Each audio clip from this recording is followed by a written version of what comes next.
ആറള ഫാമിൽ വെള്ളക്കെട്ടിനെ തുടർന്ന് മാറ്റിപ്പാർപ്പിച്ച ദുരിതാശ്വാസ ക്യാമ്പിൽ ജില്ലാ പഞ്ചായത്ത് പ്രസിഡന്റ് ബിനോയ് കുര്യൻ സന്ദർശനം നടത്തി. ബ്ലോക്ക് 13-ൽ RRT ഓഫീസിനടുത്തുള്ള വയോധിക മന്ദിരം, സാംസ്കാരിക നിലയം, അംഗൻവാടി എന്നിവിടങ്ങളിലാണ് കഴിഞ്ഞ 2 ദിവസമായി 27 കുടുംബങ്ങളിലെ 112 പേരെ മാറ്റിപ്പാർപ്പിച്ചിട്ടുള്ളത്. ക്യാമ്പ് സന്ദർശിക്കാനെത്തിയ ജില്ലാ പഞ്ചായത്ത് പ്രസിഡന്റിനോടും മറ്റ് ജനപ്രതിനിധികൾക്കും മുൻപിൽ നാട്ടുകാരും അന്തേവാസികളും നേരിട്ട് പരാതി അറിയിച്ചു. യാതൊരുവിധ അടിസ്ഥാന സൗകര്യങ്ങളും ഇവിടെ ഒരുക്കിയിട്ടില്ലെന്നും ചെളി നിറഞ്ഞ സാഹചര്യത്തിലാണ് ആളുകൾ കഴിയുന്നതെന്നും പരാതിയിൽ വ്യക്തമാക്കി.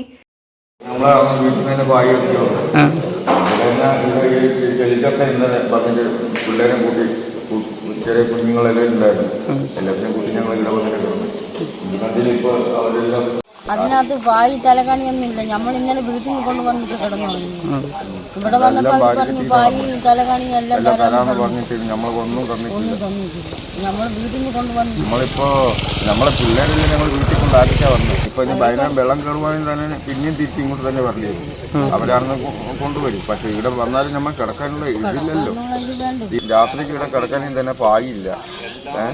പിന്നെ ഭക്ഷണത്തിനൊന്നുമില്ല. വീട്ടിൽ പോകാനും പറ്റുന്നില്ല.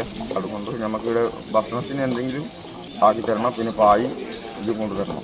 ഇപ്പം നീ 2 ദിവസമായി നിന്നിട്ടില്ല. നമുക്ക് പായൊന്നും ഇല്ലായിരുന്നു. നമ്മൾ വീട്ടിൽ ഭക്ഷണം തന്നു. കിടക്കാൻ പായയോ മറ്റ് വിരികളോ നൽകിയിട്ടില്ലെന്നും യാതൊരു ശുചിത്വവുമില്ലാതെയാണ് ആളുകളെ ഇവിടെ പാർപ്പിച്ചിട്ടുള്ളതെന്നും ചൂണ്ടിക്കാണിച്ച ജനങ്ങൾ ഈ ഗുരുതരമായ പ്രതിസന്ധിക്ക് പരിഹാരം കാണണമെന്നും ആവശ്യപ്പെട്ടു. Iritty block panchayat president MV Sarala, vice president M Sumesh, CPM നേതാക്കളായ സക്കീർ ഹുസൈൻ, PP അശോകൻ, KK ജനാർദ്ദനൻ തുടങ്ങിയവരും സംഘത്തിലുണ്ടായിരുന്നു. ഇന്നലെ രാത്രിയോടുകൂടിയിട്ടാണ് വെള്ളം കയറുകയും നിരവധി വീടുകൾ താമസയോഗ്യമല്ലാതായി മാറുകയും അവരെ അവിടെ രക്ഷപ്പെടുത്തി ഇവിടെയുള്ള ദുരിതാശ്വാസ ക്യാമ്പിൽ എത്തിച്ചിട്ടുണ്ട്. പക്ഷേ ഇന്നലെ രാവിലെ എത്തിയിട്ടുള്ള ആളുകൾക്ക് മതിയായിട്ടുള്ള സൗകര്യങ്ങൾ ഇനിയും ഉറപ്പുവരുത്തിയിട്ടില്ല.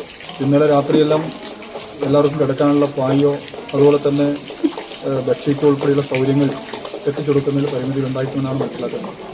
ഇവിടെ വന്നപ്പോഴാണ് അവർ പറയുന്നത് പായെല്ലാം ഇനിയിപ്പം കൊണ്ടുവരുന്നതേ ഉള്ളൂ എന്നാണ്. 2 ദിവസം കഴിഞ്ഞിട്ടും ആവശ്യമായിട്ട് സൗകര്യം ഉറപ്പുവരുത്താൻ സാധിച്ചിട്ടില്ല എന്നുള്ളത് പഞ്ചായത്തിൻ്റെയും അതുപോലെ തന്നെ റവന്യൂ വകുപ്പിൻ്റെയും ഒക്കെ വലിയ അനാസ്ഥയാണ് എന്ന് കാണാൻ വേണ്ടി സാധിക്കുന്നത്. അപ്പോൾ വീടുകളിൽ കയറിയിട്ടുള്ള വെള്ളം ഇറങ്ങി വീടുകളെല്ലാം ശുചീകരിച്ച് അവർക്കാവശ്യമായിട്ടുള്ള താമസ സൗകര്യങ്ങൾ ഉറപ്പുവരുത്താൻ അടിയന്തരമായിട്ടുള്ള നടപടി PRDMൻ്റെ ഭാഗത്തുനിന്നും അതുപോലെ റവന്യൂ വകുപ്പിൻ്റെ ഭാഗത്തും പഞ്ചായത്തിൻ്റെ ഭാഗത്തും ഉണ്ടാവേണ്ടതുണ്ട്. ഇവിടെ ക്യാമ്പിൽ വരുമ്പോൾ ആളുകൾക്കൊന്ന് വിശ്രമിക്കാനുള്ള സൗകര്യം പോലും ഇല്ല. അവരെല്ലാം ഇങ്ങനെ കസേരയിലൊക്കെ ഇരിക്കുകയാണ്. രാവിലെ മുതൽ വൈകുന്നേരം വരെ കുട്ടിയിലേക്ക് എടുത്ത് കസേരയിൽ ഇരിക്കുന്ന സ്ഥിതിയാണ്.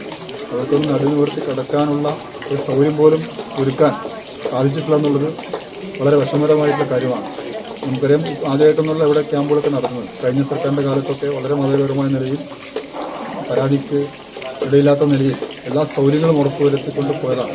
അപ്പോൾ അതിനകത്തെല്ലാം വന്നിട്ടുള്ള കുറവുകൾ അടിയന്തരമായി പരിഹരിക്കാൻ നടപടി സ്വീകരിക്കണം. അത് സ്ഥലം MLA മന്ത്രി കൂടിയാണ്. അപ്പോൾ അതിൻ്റെ ഗൗരവത്തിൽ തന്നെ ബന്ധപ്പെട്ട അധികാരികൾ ഇടപെടണമെന്നുള്ളതാണ്